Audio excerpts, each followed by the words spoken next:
c'est comme si demain, t'es un gosse et je te mets un livre d'un côté et un super dessin animé ou un super jeu vidéo de l'autre côté. Dans l'esprit de la plupart des gens, forcément, le gosse, il va aller chercher les jeux vidéo ou le dessin animé. C'est normal, ça le stimule plus, ça sécrète plus de dopamine, c'est plus simple, il n'a pas grand-chose à faire en termes d'effort, il a juste à consommer, c'est une activité plus passive et en plus, il kiffe ça, il a l'impression que c'est bon pour lui.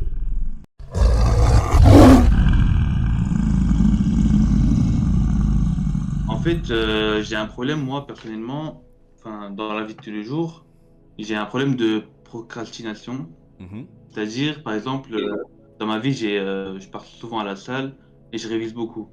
Ok. Et le problème, c'est que dans la journée, en fait, je fais l'un des deux le matin, l'autre le soir tout le temps. Mm, Et j'essaie tout le temps d'aller à la salle tous les jours le matin, mm, puis après réviser. mm. Mais parfois, je me dis, vaut mieux peut-être réviser. Et du coup, j'en fais que un, Ok, par exemple. ok, Et du coup, je vais avoir des conseils par rapport à ça. ok. Alors, déjà, quand tu vas t'entraîner, tu t'entraînes combien de temps en général? En général, un peu plus de 1 heure 30 environ. Ok, 1 heure 30. Et quand tu révises, c'est des sessions de combien de temps à peu près? Tu révises combien d'heures sur une journée? Entre 1 heure et 1 heure 30. Non, 2 heures, on va dire. 2 heures, ok. Et le reste du temps, du coup, tu fais quoi? Tu vas en cours, c'est ça? Ouais, enfin là, c'est les vacances, mais du coup, soit je révise en plus, Ouais, soit je vais partir marcher, ou je vais voir des amis, etc. ok.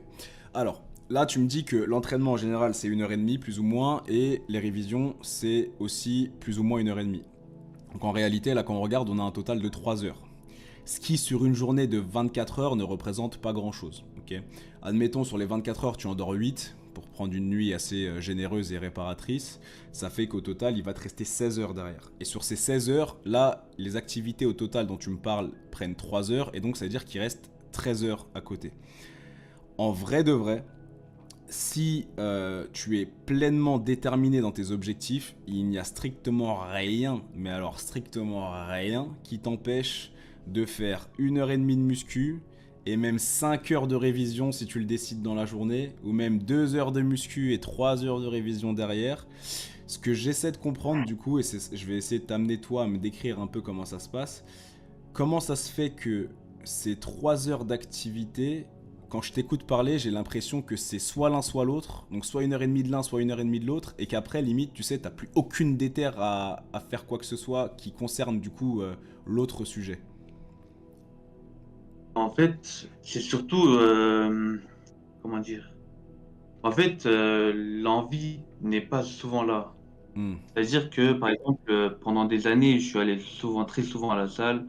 J'ai fait très souvent du sport depuis 4 5 ans. hmm, Mais là, depuis un an environ, je trouve pas trop le besoin d'y aller, ok. même si j'en ai vraiment besoin, en fait. En réalité, j'en ai besoin, Hmm, mais je ressens pas ce besoin vraiment. Et pour les révisions, c'est un peu pareil. ok. Est-ce que tu passes un peu de ton temps à consommer du divertissement? Peu importe sous quelle forme. Films, séries, réseaux sociaux, jeux vidéo, peu importe. Ouais, Ok. je passe quand même du temps. Et ça représenterait combien Mais de temps? Honnêtement, par jour, à peu près, ça représenterait combien de temps? je dirais, en fait, je regarde beaucoup de foot. Ouais, Donc, en général, c'est 2 heures par match. ok, Je dirais plutôt 5 heures environ par ok. jour.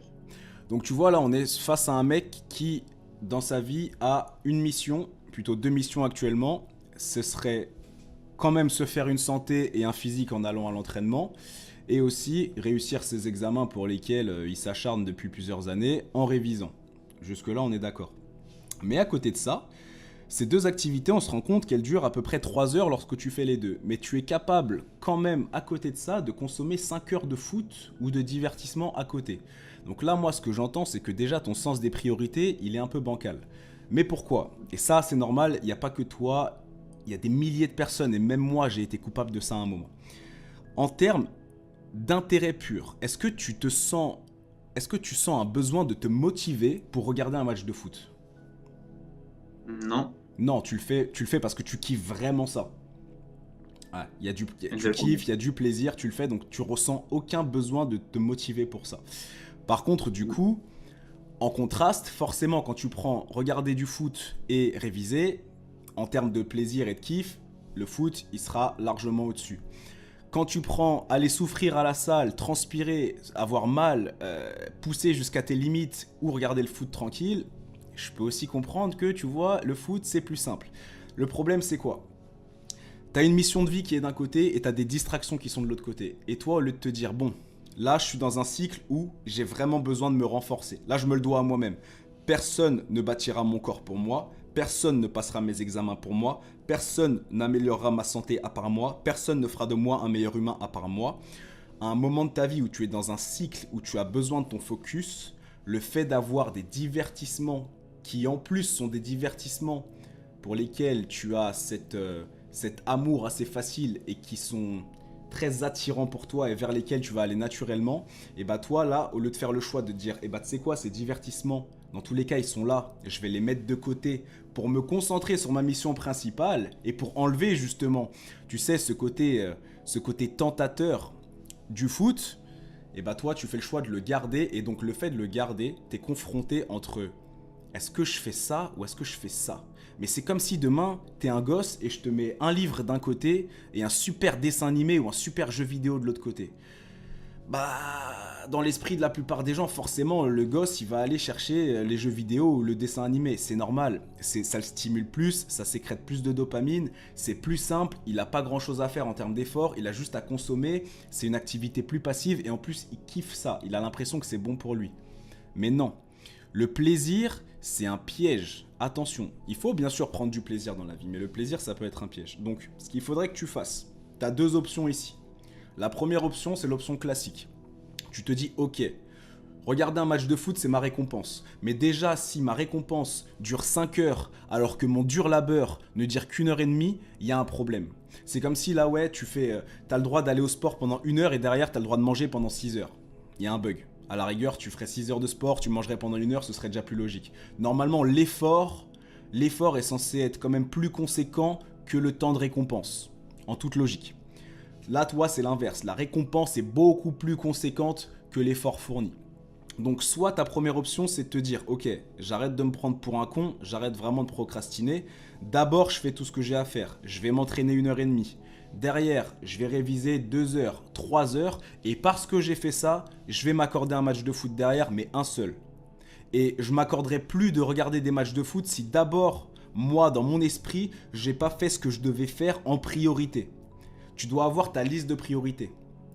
Maintenant, si justement tu estimes que tu es trop fébrile et que tu es trop facilement piégeable justement par ce plaisir et par cette distraction, la deuxième option, ce n'est pas de dire bon, je fais d'abord les trucs en priorité et ensuite je me récompense. La deuxième option, c'est de se dire ok, là, pendant 2 semaines, 3 semaines, un mois ou plus si nécessaire, je ne me divertis plus du tout. Et qu'est-ce qui va se passer? Le fait d'enlever la distraction, tu vois, ce plaisir facile, cette dopamine facile, elle va disparaître de ta vie. Et donc, tu vas commencer à te faire chier. Et ce qui est génial quand tu te fais chier, c'est que des activités qui de base ne te semblaient pas si alléchantes ou attrayantes, qui ne te donnaient plus tant de dopamine que ça, vont commencer à t'en donner énormément. Parce que tu n'as plus cette dopamine ultra facile à la jeu vidéo, film de cul, réseaux sociaux, YouTube, etc. Moi, quand j'ai voulu commencer à lire de plus en plus de livres, j'ai pris la décision d'arrêter de regarder des vidéos sur YouTube. Vu que j'ai arrêté de regarder des vidéos, j'avais plus cette source d'information qui était facile, simple, gratuite, accessible de n'importe où. Et donc, je commençais à me faire chier. Je me dis putain. Et là, je commençais à lire des livres et je prenais un plaisir exceptionnel à lire parce que c'était devenu ma seule et unique option de trouver de l'information. Alors qu'avant, il y avait toujours ce conflit entre est-ce que je lis ? Et lire, ça va me prendre du temps, ça va être long, je vais devoir me poser, être super concentré, etc. Ou est-ce que juste tout simplement, je mets un podcast dans mes oreilles et je vais faire ce que j'ai à faire ? Donc, là, dans ton cas de figure, moi, je te conseillerais pour l'instant la deuxième option parce que on voit quand même que dans ton cas précis, la distraction et le divertissement prennent beaucoup trop de place et beaucoup trop facilement de place par rapport à ce que tu devrais faire pour vraiment aller vers la meilleure version de toi-même. Quand tu vas prendre du recul dans 1 an, et que pendant un an, tous les jours, au lieu d'aller t'entraîner, tu auras regardé des matchs de foot, etc., dans un an, tu vas peut-être avoir une crise et tu vas te dire, putain mec, t'imagines si le jour où tu as eu ce coaching là avec le sensei là, t'avais vraiment mis en place ce qu'il t'a dit, t'avais arrêté de te divertir bêtement et que t'étais passé à l'action, imagine ce que tu peux créer en 365 jours de focus en mettant la distraction en arrière, un peu en retrait. Dis-toi que le divertissement, il sera toujours là, mec. Aujourd'hui, on est dans l'ère de la rediffusion. Si tu rates un match, tu peux le regarder 2 jours après, 3 jours après, 1 an après, 6 mois après. Il n'y a pas de galère, il sera toujours là. Par contre, toi, ton temps, l'horloge, tic, tac, tic, tac, tic, tac. Chaque seconde que tu passes, toi, dans la vraie vie, tu la récupères pas, mec. Et ça, faut pas que tu l'oublies. Chaque seconde que tu investis dans la mauvaise direction, c'est une seconde que tu ne récupéreras pas. Par contre, chaque seconde que tu investis dans ta croissance personnelle, c'est quelque chose qui derrière va se répercuter dans ta vie future. Ok. Sois conscient de ce que tu fais, constamment. Et pose-toi la question du pourquoi, du comment. Et frérot, tu m'as parlé de, par exemple, un match de foot, ça fait beaucoup de plaisir, par exemple. Mais à l'ancienne, il y a un peu plus d'un an, aller à la salle aussi, ça faisait encore plus de plaisir, par exemple, que le foot. Là, en fait, J'avais cette envie-là toujours. est-ce qu'à ce moment-là, tu avais peut-être des objectifs plus précis dans ta tête? Est-ce qu'il y avait une raison qui te poussait vraiment à aller t'entraîner? Bah oui, au début, quand il y a 5 ans, en fait, j'étais obèse, je faisais 120 kilos et j'ai perdu 45 kilos en 7 mois. En 7 Bravo. mois, pardon. Déjà, bravo pour ça, parce Et que c'est vraiment impressionnant. merci. Et du coup, à ce moment-là, j'avais un objectif et je voyais le résultat tomber tout le temps, chaque mois. Mm, Et après, quand j'étais skinny à la fin. Et après, j'ai petit à petit pris du poids avec de la masse musculaire. mm. Mais une fois que j'ai fait ça, bah, après, j'avais plus trop d'objectifs. C'est pour Ok. ça, en fait. Ok, et bah là t'as répondu toi-même à ta question. Le problème c'est que, encore une fois, la distraction c'est trop facile et t'as pas besoin d'être motivé pour consommer du foot. Par contre là, à l'heure actuelle, qui tu es là maintenant tout de suite, tu as besoin d'être motivé pour aller à la salle. Encore une fois, t'as quelque part dans la balance un truc pour lequel tu dois te forcer à y aller et de l'autre côté un truc qui est trop facilement accessible et pour lequel tu n'as aucunement besoin de te forcer à le faire. C'est à toi de rééquilibrer la balance. Si maintenant ton objectif ce n'est plus par exemple de perdre du gras parce que ça y est tu estimes que tu as perdu assez et que ce n'est plus forcément de te construire la masse musculaire la plus imposante de tous les temps, recrée-toi de nouveaux objectifs comme simplement devenir plus fort, améliorer ta santé, être plus utile à toi-même dans la vie, mais aussi à la société et aux membres de ta famille parce que tu seras un homme plus fort, améliorer ta posture, peut-être aller rencontrer des gens cool à la salle, peu importe l'objectif. Et si jamais tu n'arrives même pas à trouver d'objectifs qui vont vraiment te motiver, dis-toi juste que c'est ton rôle naturel en tant qu'homme et en tant qu'humain d'entretenir ton corps parce que c'est comme ça que tu auras la meilleure santé possible, les meilleurs taux hormonaux possibles, que tu auras derrière donc la meilleure vie possible, la meilleure estime de toi possible, la meilleure confiance en toi possible, que derrière tu attireras potentiellement la meilleure femme possible pour toi, que tu seras un super exemple pour tes potes, pour tes futurs enfants, pour tes parents, pour tous les gens autour de toi qui te verront continuer à y aller et à t'acharner. L'objectif d'être discipliné, c'est justement de faire les choses même quand t'as pas envie de le faire. Moi, des fois, j'ai pas envie d'aller m'entraîner. Juste le fait d'aller à la salle, d'arriver là-bas, j'ai déjà fait un truc que 99% des gens n'auraient pas fait.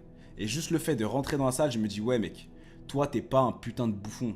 T'es un mec qui va au bout de ses objectifs. Et juste ça, je me respecte moi-même à la fin de ma séance. Je me dis, putain, ce que t'as fait là, la plupart ils seraient restés chez eux. Quand la flemme elle kick, la flemme c'est un test. Quand la flemme elle kick, est-ce que tu l'écoutes? Donc encore une fois, est-ce que tu es émotionnel? Ou est-ce que tu es le toi supérieur en te disant, ok j'ai la flemme, mais aller à la salle c'est ce qui est bon pour moi. Même si j'ai plus vraiment d'objectif, le fait de bouger mon corps, avec ou sans objectif, le fait de bouger ton corps c'est bon pour ton corps. On est d'accord? Il n'y a pas besoin d'avoir un objectif précis pour le fait que te bouger, ça te fasse du bien. Donc il y a un moment où si tu n'es plus capable de trouver de motivation, eh bien sans chercher la motivation, vas-y juste parce que c'est la bonne chose à faire. Je le dis souvent, j'utilise souvent cette phrase de Dumbledore dans Harry Potter. À tous les lives, j'ai l'impression de la ressortir. Dumbledore dit à Harry, Harry, nous sommes dans des temps difficiles. Désormais, chacun d'entre nous devra choisir entre le bien et la facilité. Le bien et la facilité. Faire ce qui est bien, souvent c'est faire ce qui est difficile. Te poser devant un match de foot, en regarder un, puis un autre, enchaîner 3 matchs de foot, c'est facile. N'importe quel mec au monde peut le faire. N'importe quel mongol au monde peut le faire. Se lever de son canapé, quand t'as la flemme, quand il pleut dehors, quand il fait froid, aller à la salle pour entretenir ton corps, pour te faire du bien au mental, c'est difficile et pourtant, c'est ça la bonne chose. Ok. Donc remets-toi toujours justement dans ce contexte de ok, qui est-ce que j'ai envie de devenir comme homme? Est-ce que j'ai envie de devenir un guerrier? Oui, j'ai envie de devenir un guerrier. Le guerrier, il ferait quoi dans cette situation? Il irait s'entraîner, peu importe ce qu'il en coûte.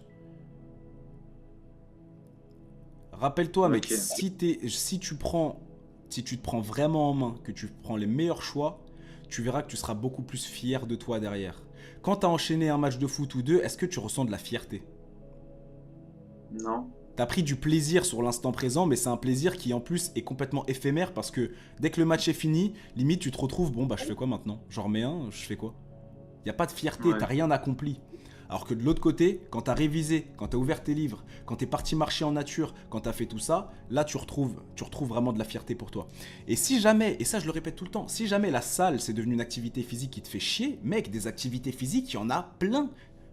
Tu regardes du foot, pourquoi pas jouer au foot? Pourquoi pas apprendre un sport de combat? Pourquoi pas tout simplement sortir et marcher, faire du vélo, acheter des rollers et partir te balader? Pourquoi pas t'inscrire dans un club de volley, un club de basket, peu importe, de tennis, de ping-pong? Qu'est-ce que j'en sais de ce qui peut te faire kiffer? Mais la musculation n'est pas une fin en soi, ce n'est pas l'objectif ultime de tout athlète. Donc il y a peut-être une autre activité physique qui te plaira plus, aussi, dans laquelle tu trouveras peut-être plus de sens. C'est vrai.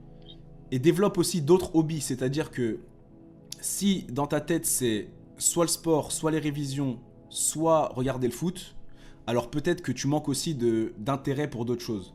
Moi par exemple dans mes hobbies, j'ai la lecture, le fait de m'occuper de mes animaux, la musique qui prend beaucoup de place, tourner des vidéos, donc créer du contenu, aller voir les membres de ma famille, passer du temps avec des potes. Tu vois, tout ça c'est des trucs. Si je vais m'asseoir et me dire ok bon maintenant je fais quoi? Et bah admettons que je me mette dans ton cas et que je voulais regarder du foot, toi, le foot, ce serait peut-être le premier truc sur ta liste, parce que c'est ce qui t'attire le plus, et ensuite, ce serait le sport, et ensuite les révisions. Moi, le divertissement, sur ma liste, j'ai tellement de hobbies, que le divertissement, ce serait peut-être le 15e hobby, tu vois. Donc j'ai d'abord 14 trucs beaucoup plus constructifs, cuisiner, ranger mon appartement, aller faire de la moto, aller faire du vélo, aller m'entraîner, aller boxer, aller voir mes potes, aller faire du son, etc. Et ensuite, en bas, il y a peut-être regarder une série ou regarder un film. Tu vois? Ouais. Ouais. Donc, ça fait 17 minutes, mais pour ton cas, je préférais quand même prendre plus de temps parce que c'est quand même important selon moi. Moi, ce que je te conseille de faire, c'est vraiment maintenant de comprendre que le divertissement, il va te divertir de ta vraie vie, de ton vrai parcours de guerrier, d'homme masculin. Donc là, ce qu'il faut vraiment que tu fasses, c'est que tu te dises n'importe quel mongol au monde peut se divertir. N'importe quel mongol au monde peut ouvrir YouTube et regarder ce que les suggestions lui proposent. N'importe quel mongol peut aller sur TikTok, scroller pendant des heures. Les hommes qui sont capables, dans ce monde de divertissement, de faire le choix de faire certaines choses qui leur semblent parfois difficiles, mais qui sont quand même les choses qui sont les choses positives et nécessaires, sont les vrais hommes. Et toi, c'est dans cette direction que tu dois aller, sinon tu ne ferais pas partie de notre communauté. Ok. Mais ça, il n'y a que toi qui peux le faire. Je te le répète, personne ne pourra contrôler ta vie à ta place, mec. Donc le divertissement, toi, il faudrait vraiment que tu prennes les grands moyens et que tu commences ne serait-ce que par 48 heures. Ok? Je ne vais pas te mettre une pression et te dire commence par un mois, parce qu'il y a un moment où il faut savoir faire les choses correctement. Commence par 48 heures. 48 heures sans aucun divertissement. Et qu'est-ce que c'est aucun divertissement? Pas de foot, pas de YouTube, pas de réseaux sociaux, pas de jeux vidéo, pas de films. Si tu veux te divertir, au lieu de te divertir, instruis-toi. Prends un livre, sors. Tu verras que ces activités qui de base te semblaient pas super intéressantes ou attrayantes, vu que tu vas enlever toute cette poudre aux yeux et tout ce côté ultra superficiel et ultra facile qui te charge de dopamine et qui fait de toi un mongol addict à ces trucs-là, eh bien tu verras que tu trouveras beaucoup plus de plaisir à faire ces choses-là. Et surtout, cherche les hobbies qui te font kiffer. Découvre, teste, essaye. Aujourd'hui, on a accès à tout. Donc essaye, sors de ta zone de confort et ne te permets plus à toi-même de baisser tes standards au point de passer plus de temps dans une journée à te divertir qu'à te construire. Ok. Ok? Ouais. Je te remercie, frérot. Avec plaisir. Merci Je te et remets. continue. T'inquiète, mon frérot. Et toi, applique. Parce que t'as vu là tout ce que je t'ai dit, ça peut très bien rentrer dans une oreille et ressortir par l'autre. Là maintenant, il faut que tu te fasses une promesse à toi-même de te dire ok. Et je t'ai dit, commence par 48 heures. Rien ne sert d'essayer d'un coup de faire 3, 4 ans, 5 ans de surdiscipline. Fais 48 heures, tu verras comment tu te sentiras bien après. Moi là, quand j'ai fait, il y avait pas longtemps, j'avais fait 30 jours sans réseaux sociaux, sans tout ça.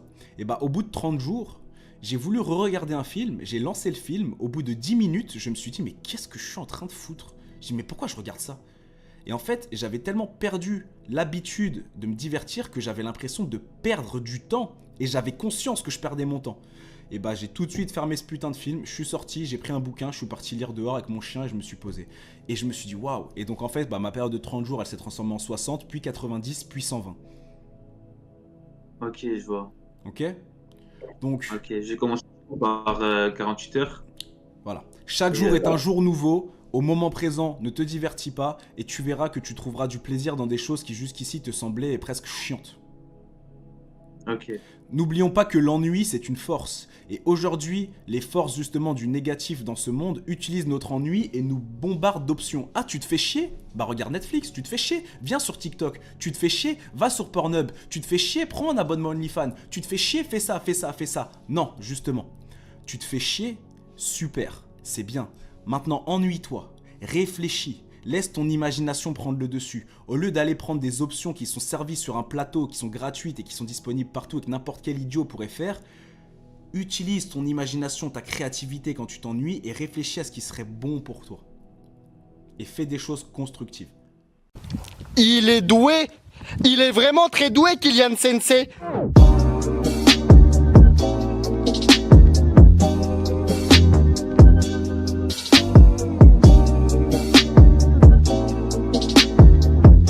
Salut, youtubeur.